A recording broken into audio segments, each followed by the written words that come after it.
Hello, this is MattiAce, and I'm on the continent Hossin, which is yet to be released. And this is the second time I am making a video about this continent. And the first one, if you missed it, will be in the description. On this first clip, the first minute or so, I still have almost all my settings to a low or medium quality. But for the sake of this video, I decided to change that and I set everything to high, and I restart my client, and in the rest of the video you're going to see everything on those graphic settings. Hopefully that will be more, will give you a better idea of what this content is going to look like and whether or not you're going to like it or not. Now, when it comes to the basic structures of these smaller bases, and even the bigger bases, actually, they do look more or less the same as on the other three continents. But you're going to see some new structures as well. I didn't cover all the bases. There's quite a number of them, and this is the first time I've been on Hossin since we've been able to see the full continent. We are now on high quality, by the way.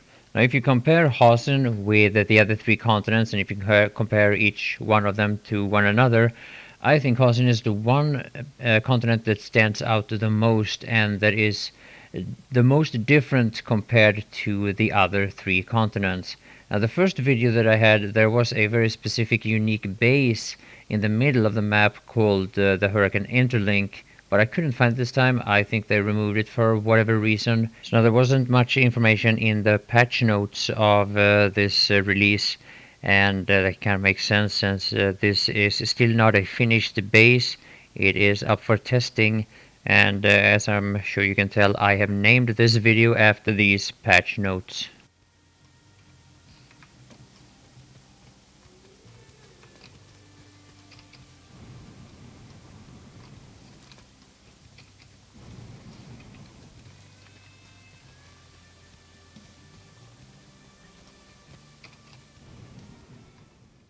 One of the things that comes to mind for me when I'm running around on this continent is that Light Assault and the Infiltrator class seems to, or at least to me, they seem like they are going to be stronger classes on this continent. And like Light Assault, of course, because of the vegetation and because of all the what do I call all these rocks and little hills, tiny hills, some such, and all these big trees are going to only be accessible for the Light Assault class.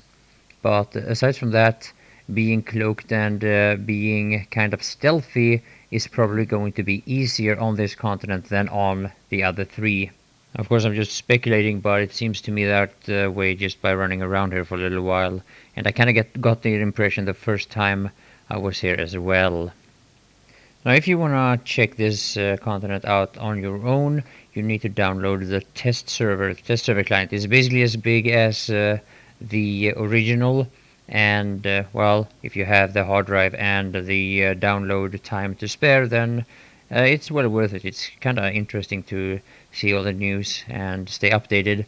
And of course, there's a lot of small scrims and 1 versus 1 ESF duels going on here on PTS.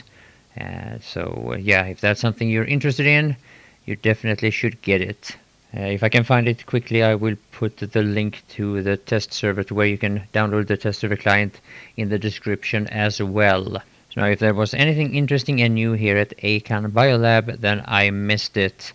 Everything that I see that is new was outside of the biolab, and it's all these big trees. Now, there is no collision in the leaves and whatever this part of the tree is called. But you shouldn't fly into the tree itself. It is just as overpowered as the trees are in Planetside 2 in general, at least against ESFs.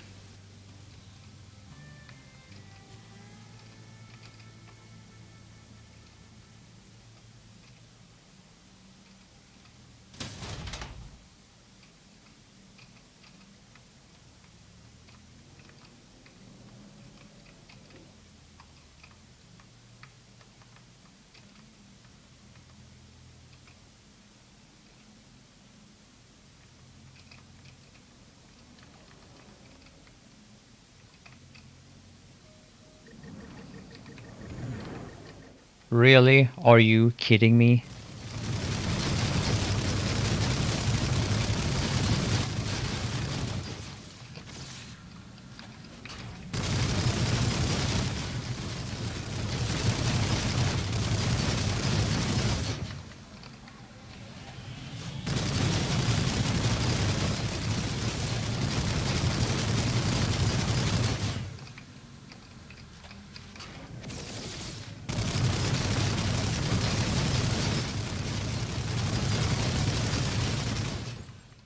One of the things that I noticed was that the air ceiling on this continent is really low.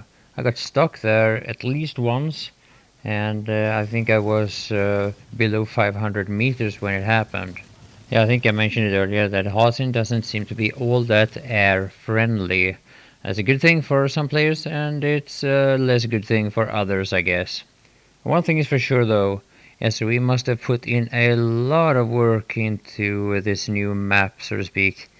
And even if you recognize a lot of this structure and all that stuff, I still get the feeling that this is very fresh, very new, and it's going to be very interesting to see how it all plays out once this gets to the live server.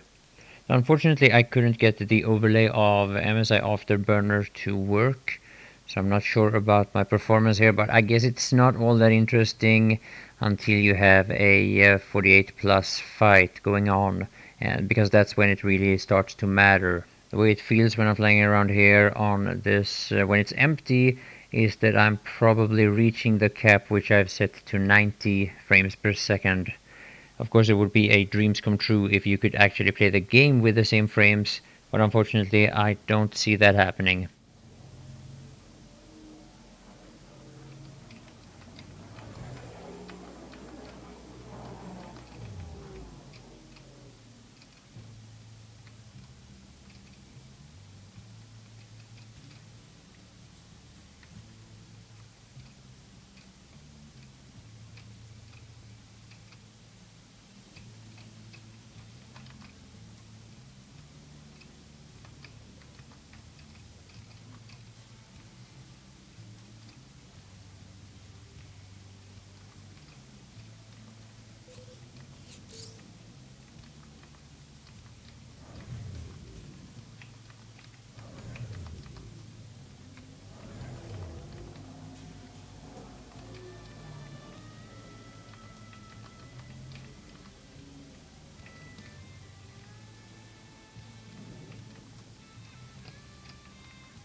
And one of the things that I'm a little bit concerned with when it comes to Hossin is, of course, moving from base to base, which is kind of what I have a little bit of an issue with on Amerish.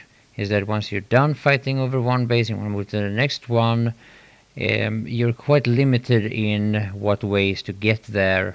This has, of course, to do with how much time you spend on said continents, but at least it looks like it's going to be a little bit of a kind of a rough drive to get Sunderers from one area to another.